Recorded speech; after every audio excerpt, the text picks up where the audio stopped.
In this video, I'm going to show you how to use the YouTube TV free trial to watch NFL games.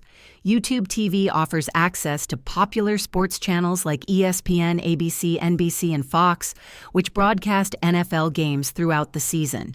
To get started, sign up for the YouTube TV free trial, typically 7 to 14 days, on their website or app.